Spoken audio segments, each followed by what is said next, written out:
Kira-kira gimana ya syarat dan cara untuk mengurus perceraian dari orang yang nikah siri? Kalian bisa simak terus video kali ini untuk info lebih lengkapnya. Video ini dipersembahkan oleh Arena Publik, informasi dari rakyat untuk masyarakat.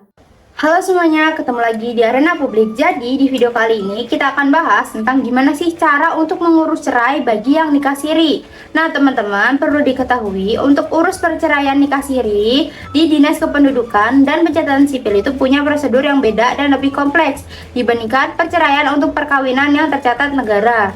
Karena secara hukum negara, pernikahan siri itu dianggap tidak ada atau tidak punya kekuatan hukum yang seperti pernikahan yang tercatat. Maka dari itu, proses perceraian untuk nikah siri di Indonesia itu nggak dilakukan lewat gugatan cerai biasa, melainkan lewat permohonan isbat nikah atau pengesahan perkawinan terlebih dahulu, yang kemudian dapat dilanjutkan dengan permohonan cerai.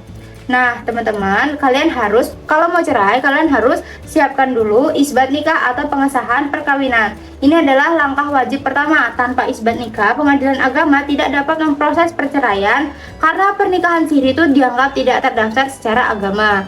Isbat nikah itu diajukan ke pengadilan agama dan pengadilan negeri bagi yang non-muslim. Meskipun nikah siri lebih banyak terjadi di kalangan muslim ya teman-teman. Kondisi isbat itu kalau bisa dilakukan kalau kalian tuh dalam rangka perceraian, hilangnya akte nikah atau adanya keraguan tentang sah atau tidaknya suatu pernikahan. Terus syarat untuk mengajukan isbat nikah yaitu kalian harus menyiapkan surat permohonan isbat nikah, fotokopi KTP pemohon dan suami, lalu fotokopi KK dari pemohon, lalu saksi nikah minimal 2 orang, mahar atau mas kawin, ini adalah bukti penyerahan mahal jika ada dokumentasinya, dan surat keterangan belum tercatat di KUA, lalu dokumen pendukung lain jika ada, seperti foto-foto pernikahan, dokumen kelahiran anak jika sudah punya anak dari pernikahan siri. Terus kalian bisa melakukan proses isbat nikah di pengadilan agama dengan mendaftarkan permohonan. Lalu nantinya akan ada sidang isbat nikah oleh hakim. Jadi hakim akan memanggil kalian dengan suami untuk bersidang. Dan kalian akan dimintai saksi-saksi untuk memberikan keterangan tentang sahnya pernikahan siri secara agama. Setelah itu, kalau hakim mengabulkan permohonan, pengadilan agama akan mengeluarkan penetapan isbat nikah. Setelah itu, setelah penetapan isbat nikahnya inkrah atau berkekuatan hukum tetap, kalian wajib melaporkan ke kantor urusan agama atau KUA untuk mencatatkan pernikahan kalian. Nanti KUA akan menerbitkan buku nikah.